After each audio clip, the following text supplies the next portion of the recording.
আসসালামু আলাইকুম সম্মানিত দর্শক শ্রোতা সবাই কেমন আছেন? আশা রাখি সবাই ভালো আছেন।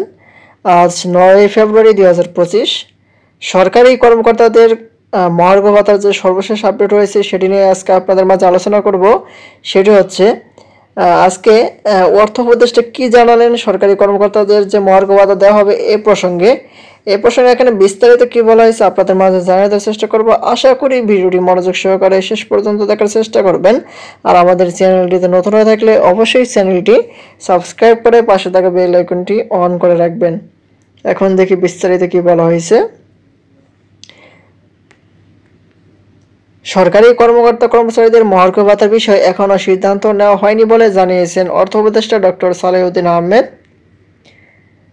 রোববার ৯ ফেব্রুয়ারি সচিবালয় বিটের সাংবাদিকদের সংগঠন বাংলাদেশ সেক্রেটারিয়েট রিপোর্টার্স ফোরামের আয়োজিত দেশের অর্থনীতিতে রেমিট্যান্সের ভূমিকা বিষয়ক মতবিনিময় সভায় তিনি কথা বলেন।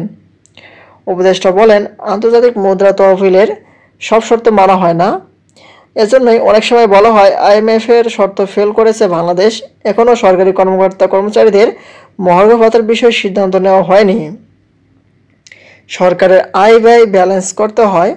শিক্ষকদের অনেক দাবি রয়েছে জানিয়ে তিনি বলেন, আমরা দেখেছি আগামী বাজেটে তাদের জন্য কি করা যায় চেষ্টা করে যাচ্ছি। সৌদি আরব সহ বিভিন্ন জায়গায় যারা অবৈধ কর্মী রয়েছে তাদের ব্যাপারে সরকার চিন্তা ভাবনা করেছে জানিয়েছেন উপদেষ্টা। বলেন, রেভিন্যান্স সরাসরি না পাঠাতে হুন্ডিতে পাঠানো হলে সরকারের রিজার্ভে টাকাটি যুক্ত হয় না। এটি হচ্ছে নেতিবাচক দিক।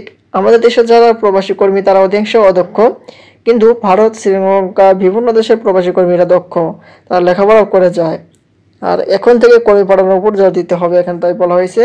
তিনি বলেন, যারা বলছেন কিছুই হচ্ছে না তাদের কথা সঠিক নয়, কিছুটা হচ্ছে। অর্থনৈতিক উন্নয়নে অনেক চ্যালেঞ্জ আছে, আমাদের হয়তো ব্যর্থতা আছে, আমাদের ভুল ত্রুটি থাকবে। আমরা বড় বড় ক্ষেত্রে হয়তো সহজে করতে পারবো না, কিন্তু এরপরেও যারা রাজনৈতিক সরকার আসবে তাদের সক্রিয় হতে হবে। বাংলাদেশকে একটি কল্যাণ ভিত্তিক রাষ্ট্র করতে হবে উল্লেখ করে উপদেষ্টা বলেন, যেটি রাজনৈতিক সরকারকে করতে হবে।